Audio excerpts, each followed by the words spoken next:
பிஸ்மில்லாஹ் ரஹ்மான் ரஹீம். கண்ணிமிக்க சகோதர சகோதரிகளே, அல்லாஹின் நல்லடியார்களே, அஸ்ஸலாமு அலைக்கும் வரஹ்மத்துல்லாஹி வரகாத்துஹு. அல்ஹம்துலில்லாஹ். அல்லாஹும்ம ஸல்லி அலா முஹம்மதின் வஅலா ஆலி முஹம்மதின் வபாரிக் வஸல்லிம். இப்போது நம்ம பாத்தீங்கன்னா மெஹ்ராஜுடைய நாள்ல இருந்து கொண்டிருக்கிறோம். இந்த நாள்ல இதைதான் நீங்க என்ன பண்ணும், மக்ரீப்ல ஆரம்பிச்சு நாளைக்கு வரையுமே கூட ஓதணும். ஏன்னா பாத்தீங்கன்னா மெஹ்ராஜ் இரவு அப்படிங்கிறது அந்த அன்னைக்கு என்ன பண்ணுவாங்கன்னா இரவுல இரவு வணக்கம் செலுத்துவாங்க. இரவு வணக்கம்னா என்னது, தொழுகிறது, அதுக்கப்புறம் திக்ரு ஓதுறது, துவா ஓதுறது, குர்ஆன் ஓதுறது, இதெல்லாம் இரவு வணக்கம். இரவு வணக்கம் செலுத்தி அதுக்கப்புறம் நைட்டு சகர் செய்வாங்க. சகர் செஞ்சு நோன்பு வைப்பாங்க. நோன்பு வச்சுட்டு அந்த ஒரு நோன்பு ஃபுல்லா கடைபிடிப்பாங்க. நோன்பு முடிகிற வரை பாத்தீங்கன்னா உங்களுக்கு அந்த மெஹ்ராஜ் நாளுடைய சிறப்பு இருக்கு. இரவுல ஆரம்பிக்குது மெஹ்ராஜ், அதுக்கப்புறம் அடுத்த நாள் நோன்புல நோன்பு திறக்கிற வரை இருக்குது. நீங்க ஒருவேளை நோன்பு வைக்க முடியாட்டினாலும் பிரச்சனை இல்லை, நோன்பு வைக்காட்டினாலும் மத்த அமல்களை எல்லாம் செஞ்சுக்கோங்க. தொழுகிறது, ஓதுறது, என்னெல்லாம் முடியுமோ அதை செஞ்சுக்கோங்க. இல்ல தொழுகையே இல்லாட்டினாலும் தொழுகிறத விட்டுப்பட்டு மத்ததெல்லாம் செஞ்சுக்கோங்க. இது பாத்தீங்கன்னா நமக்கு மெஹ்ராஜுடைய மஹ்ரீப்ல ஆரம்பிச்சு அடுத்த நாள் மஹ்ரீப் வரையுமே நமக்கு ஓதக்கூடியதாக இருக்குது. இன்னைக்கு என்ன பண்ணிக்கோங்க, இந்த ஒரு வார்த்தைகளை அதிகமாக ஓதிக்கொள்ளுங்க. இதுல பாத்தீங்கன்னா ஒரு 4 வரி இருக்கும். 4மே பாத்தீங்கன்னா சிறப்புக்குரிய களிமாக்கள் தான். ஒவ்வொன்னா பார்க்கலாம். நீங்க பாருங்க, இதுதான் அதெல்லாம். லா இலாஹா இல்லல்லாஹு வல்லாஹு அக்பர் வசுபஹானல்லாஹி வல்ஹம்துலில்லாஹி வலா ஹவுல வலா குவத்த இல்லா பில்லாஹி அலியுல் அலீம்.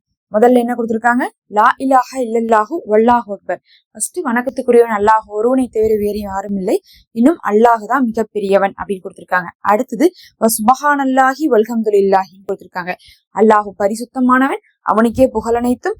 இன்னும் வலா ஹவுல வலா குவத்த இல்லா பில்லாஹி, தீமையை விட்டு விலகுவதும் நன்மையை செய்ய சக்தி பெறுவதும் அல்லாஹுவை கொண்டுதான் அப்படின்னு சொல்லியிருக்காங்க. அலியுல் அலீம், மகத்தானவன், இன்னும் அறியக்கூடியவனாக இருக்கிறான் அப்படின்னு நம்ம சொல்றோம். இந்த களிமாவை நம்ம ஒதுக்கணும். இது பாத்தீங்கன்னா கிட்டத்தட்ட 3ஆம் களிமாக்கு நியரா தான் இருக்கும். இதுல வர சுப்ஹானல்லாஹ், அல்ஹம்துலில்லாஹ், அல்லாஹு அக்பர், லா இலாஹா இல்லல்லாஹ், லா ஹவ்ல வலா குவத்த இல்லா பில்லாஹி, இதெல்லாமே நமக்கு 3ஆம் களிமால இருக்கிறதா. ஆனா இதனுடைய அமைப்பு மட்டும் எப்படி இருக்குன்னு பாத்தீங்கன்னா, லா இலாஹால ஆரம்பிச்சு அதுக்கப்புறம் அல்லாஹு அக்பர், சுப்ஹானல்லாஹ், அல்ஹம்துலில்லாஹ் அதுக்கப்புறம் லா ஹவ்ல வலா குவத்த இல்லா பில்லாஹி வரும். அதனால இந்த அமைப்பு மட்டும் தான் இப்படி இருக்கும். ஆனா வார்த்தைகள் உங்களுக்கு தெரிஞ்ச வார்த்தைகளா தான் இருக்கும். அடுத்தது இதை ஓதிட்டு தக்பீர் மாதிரி இருக்கக்கூடிய இந்த ஒரு துவாவை ஓதணும். அல்லாஹு அல்லாஹு ரப்பி லா உஷ்ரிகு பிஹி ஷைஅன், என்னுடைய ரப்புக்கு நான் யாரையுமே இணை வைக்க மாட்டேன் அப்படின்னு நம்ம சொல்றோம். அல்லாஹு அல்லாஹு ரப்பி, அல்லாஹுதான் என்னுடைய ரப்பு, நான் அவனுக்கு யாரையுமே, லா உஷ்ரிகு பிஹி ஷைஅன், அவனுக்கு யாரையுமே நான் இணை வைக்க மாட்டேன்னு நம்ம சொல்றோம். சுப்ஹானல்லாஹ். இந்த மெஹ்ராஜுடைய பயணத்தை போயிட்டு நபி அவர்கள் சொன்னாங்க, அங்க இருக்கக்கூடிய நரகவாசிகள் எல்லாம் பார்த்து, யாரெல்லாம் புறக்கணிச்சாங்களோ, யாரெல்லாம் தொழுகலையோ, யாரெல்லாம் புறம் பேசிட்டு இருந்தாங்களோ, யாரெல்லாம் என்னென்ன காரியமெல்லாம் பண்ணாங்களோ அதற்கு அங்க இருந்த தண்டனைகளை நபி அவர்கள் சொன்னாங்க.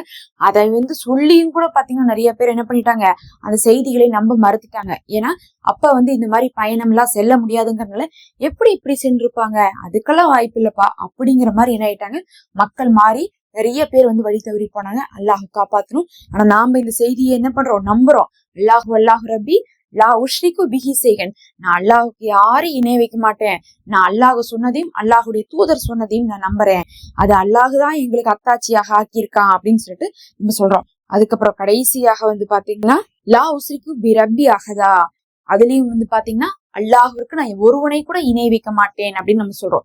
அதாவது நான் அல்லாஹ் தவிர யாரையும் வணங்க மாட்டேன்னு சொன்னோம். இந்த இடத்துல என்ன சொல்றேன்னா, ஒருத்தவங்களை கூட நான் இணையாக ஆக்க மாட்டேன்னு சொல்றோம். இந்த இணை அப்படிங்கிறது எப்படின்னு சொல்லிட்டு பாத்தீங்கன்னா, மனிதர்கள் சொல்லுவாங்க, நீ கடவுள் மாதிரி எனக்கு உதவுன அப்படின்லாம் சொல்லுவாங்களே, அந்த இணை தான் இந்த இணை. அப்படி கூட நம்ம சொல்லக்கூடாது. என்ன நடந்தாலும் சரி, உங்களுக்கு ஒருத்தவங்க உயிரே கொடுத்திருந்தாலும் சரி, அல்லாஹ் நானுதான் நீங்க எனக்கு உதவி செஞ்ச, உயிரே கொடுத்த, இல்லாட்டினே எனக்கு கிடைச்சிருக்காது அப்படின்னு தான் நீங்க சொல்லணுமோ தவிர, நீங்க அவரை என்ன பண்ணக்கூடாது, அவரை தான் நம்ம அல்லாஹ் மாதிரி பேசுறது, உன்னை நான் கடவுள் மாதிரி பாக்குறேன், கடவுள் மாதிரி காப்பாத்தினேன், இந்த மாதிரிலாம் நம்ம பேசுறோம்ல, அந்த மாதிரிலாம் நம்ம என்னைக்குமே செய்யக்கூடாது. அது நம்ம ஷிர்க், அல்லாஹுக்கு இணை வைக்கிறதுக்கு சமம். நம்ம சொல்றோம் அததான் இங்க லா உஷ்ரிகு பிஹி அஹதா, அல்லாஹுக்கு நான் ஒருவரை கூட நான் இணை வைக்கவே மாட்டேன் அப்படின்னு நம்ம சொல்றோம்.